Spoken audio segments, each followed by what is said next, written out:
भारतीय शिक्षा व्यवस्था को अक्सर सफलता की सीढ़ी कहा जाता है, लेकिन करोड़ों लोगों के लिए ये सीढ़ी नहीं, एक भूल भुलैया बन जाती है। एक बच्चा 3-4 साल की उम्र में स्कूल भेज दिया जाता है। उसे ये तक नहीं पता होता कि सीखना क्या होता है। यहीं से पढ़ाई जिज्ञासा नहीं रहती, बल्कि एक दौड़ बन जाती है। सबसे पहले आता है स्कूल का चुनाव, सरकारी या प्राइवेट, इंग्लिश मीडियम या इंटरनेशनल। ये फैसला बच्चे की रुचि से नहीं, बल्कि फीस, समाज और डर से लिया जाता है। अच्छा स्कूल एक वादा करता है, भविष्य सुरक्षित रहेगा, लेकिन उस वादे के साथ एक लंबा बिल भी आता है। एडमिशन फीस, एनुअल चार्ज, किताबें, यूनिफॉर्म, बस एक्टिविटीज। शिक्षा जरूरत है, लेकिन कीमत ऐसे रखी जाती है जैसे ये लग्जरी हो। जैसे जैसे बच्चा बड़ा होता है, सिलेबस मोटा होता जाता है, पर समझ गहरी नहीं होती। नंबर समझ से ज्यादा जरूरी हो जाते हैं। वही जवाब सही माना जाता है जो आंसर की से मिलता हो। क्रिएटिविटी भाषणों में अच्छी लगती है, एग्जाम में नहीं। मिडिल क्लास से ही तुलना शुरू हो जाती है। नोटिस बोर्ड पर रैंक लिस्ट, रिश्तेदारों के सवाल, कितने नंबर आए? धीरे धीरे बच्चा ये सीख लेता है, उसकी कीमत प्रतिशत में मापी जाती है।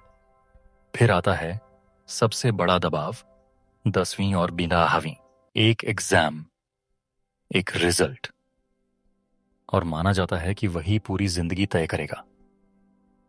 साइंस, कॉमर्स, आर्ट्स, चॉइस रुचि से नहीं, बल्कि नंबर और स्कोप से होती है। जो टॉप करता है उसे काबिल कहा जाता है, जो पीछे रह जाता है उसे सुस्त। कोई ये नहीं पूछता कि शायद सिस्टम ही उसके लिए फिट नहीं था। कोचिंग क्लासेस स्कूल से बड़ी हो जाती हैं। पढ़ाई समझने की नहीं, याद रखने की हो जाती है। रैंक सब कुछ बन जाती है। मिडिल क्लास माता पिता सेविंग नहीं, ईएमआई प्लान करते हैं। छुट्टियां नहीं, फीस की डेट याद रखते हैं।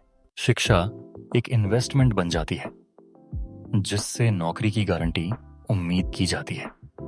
लेकिन सिस्टम नौकरी की गारंटी नहीं देता, वो सिर्फ डिग्री देता है।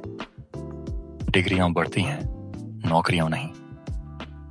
छात्र पढ़े लिखे होते हैं पर कंफ्यूज, क्वालिफाइड होते हैं पर रिप्लेसेबल। और इस पूरी यात्रा में मेंटल हेल्थ सिलेबस का हिस्सा नहीं होती। तनाव को नॉर्मल मान लिया जाता है, थक जाना कमजोरी समझी जाती है, फेल होना व्यक्तिगत गलती बना दी जाती है। भारतीय शिक्षा व्यवस्था काम करती है रैंक बनाने में, कंपटीशन बढ़ाने में, वर्कर्स तैयार करने में, लेकिन वो संघर्ष करती है सोचने वाले इंसान, सीखने के शौकीन लोग और मानसिक रूप से मजबूत नागरिक बनाने में। शिक्षा का मकसद जिंदगी के लिए तैयार करना होना चाहिए, लेकिन यहां जिंदगी हमेशा एग्जाम के बाद के लिए टाल दी जाती है। और जब एग्जाम खत्म होते हैं तो कई लोग भूल जाते हैं कि उन्होंने सीखना शुरू ही क्यों किया था।